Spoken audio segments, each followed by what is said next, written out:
Bloom in silence എന്ന് പറയുന്ന ഒരു സെൻറ്റൻസ് നിങ്ങൾ എപ്പോഴെങ്കിലും നിങ്ങളുടെ ലൈഫിൽ കേട്ട് കാണും. നമ്മുടെ എല്ലാ ബിഗ്ഗസ്റ്റ് ട്രാൻസ്ഫോർമേഷൻസും നടക്കുന്നത് സൈലൻസിലാണ്. ഓക്കെ, നമ്മുടെ എല്ലാ ഇന്നർ ട്രാൻസ്ഫോർമേഷൻസ്, ഔട്ടറല്ല ഞാൻ പറയുന്നത്, നടക്കുന്നത് സൈലൻസിലാണ്.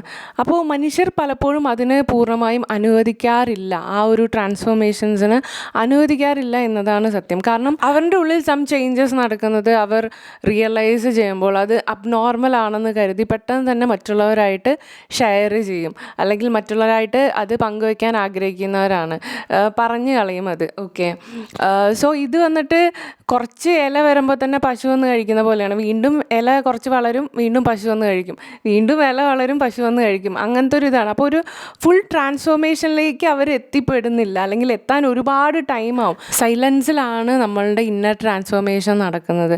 അപ്പോൾ അതിനനുസരിച്ചിട്ടുള്ള പേഷ്യൻസ് നിങ്ങൾക്ക് വേണം. അല്ലാതെ ഒരു ചെറിയ ഇമ്പ്രൂവ്മെൻറ്റ് കാണുമ്പോഴോ അല്ലെങ്കിൽ ഒരു ചെറിയ ചേഞ്ച് നിങ്ങളുടെ ഉള്ളിൽ കാണുമ്പോൾ തന്നെ ഞാൻ ഇങ്ങനെയായി, ഞാൻ അങ്ങനെയായി എന്ന് പറഞ്ഞിട്ട് വിളിച്ച് പറയേണ്ട കാര്യമില്ല. Just be silent, observe your self. നിങ്ങളുടെ ഡയറക്ഷൻ എന്താണ് എന്ന് നിങ്ങളാണ് ഫസ്റ്റ് ഇൻറ്റ്യൂട്ടീവ്ലി മനസ്സിലാക്കേണ്ടത്. അതേപോലെ തന്നെ നിങ്ങളുടെ ജീവിതത്തിൽ ഒരു ഗുഡായിട്ടുള്ള ഒരു കാര്യം, ഒരു അച്ചീവ്മെൻറ്റ് അല്ലെങ്കിൽ ഒരു നല്ല കാര്യം നടക്കുമ്പോൾ വന്നിട്ട് ഒരു 60 ദിവസം അല്ലെങ്കിൽ ഒരു 100 ഡേയ്സിന് ശേഷം ആൾക്കാരോട് അത് പങ്കുവയ്ക്കുക.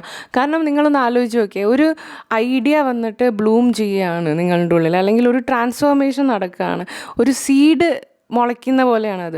ഒരു സീഡ് അല്ലെങ്കിൽ ഒരു വിത എന്നുള്ള ഒരു സ്റ്റേറ്റിൽ വന്നിട്ട് അതിനെ പെട്ടെന്ന് പിഴുതെറിയാൻ സാധിക്കും, അല്ലെങ്കിൽ അത് ഭയങ്കര എക്സ്റ്റേണൽ കണ്ടീഷൻസിനോട് സെൻസിറ്റീവ് ആയിരിക്കും.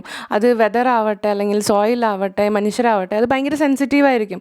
ഓക്കെ, പക്ഷേ അതൊരു ട്രീ ആയിട്ട് അല്ലെങ്കിൽ ഒരു മരമായിട്ട് ട്രാൻസ്ഫോം ആയ ശേഷം അതിനെ പിഴുതെറിയാൻ കുറച്ച് പാടാണ്, അല്ലേ? സോ ഞാൻ പറഞ്ഞു വരുന്നത്, we are very much sensitive to external energies. External എനർജീസിനെ കൊണ്ട് നമ്മൾ ഇൻഫ്ലുവൻസ് ചെയ്യാൻ പെട്ടെന്ന് സാധിക്കും. മനസ്സിലായോ? മനുഷ്യർ നമ്മൾ എനർജറ്റിക്കൽ വൈസിൽ തിങ്ക് ചെയ്യാറില്ല എപ്പോഴും, അല്ലേ? ആരിപ്പോൾ എനർജീനെ പറ്റിയിട്ടൊക്കെ ആലോചിച്ചുകൊണ്ടിരിക്കുന്നു. ബട്ട് എക്സ്റ്റേണൽ എനർജിക്ക് നിങ്ങളുടെ ഗ്രോത്തിനെ തടുക്കാൻ പറ്റും, അല്ലെങ്കിൽ നിങ്ങളുടെ ട്രാൻസ്ഫോർമേഷനെ തടുക്കാൻ പറ്റും. അത്രത്തോളം സെൻസിറ്റീവാണ് ഹ്യൂമൻസ്. സ്വന്തം മൈൻഡിനെ കൺട്രോൾ ചെയ്യാൻ പറ്റാത്ത ഒരാളെ കൊണ്ട് ഒരു എനർജീനെയും കൺട്രോൾ ചെയ്യാൻ പറ്റില്ല. അതാണ് സത്യം.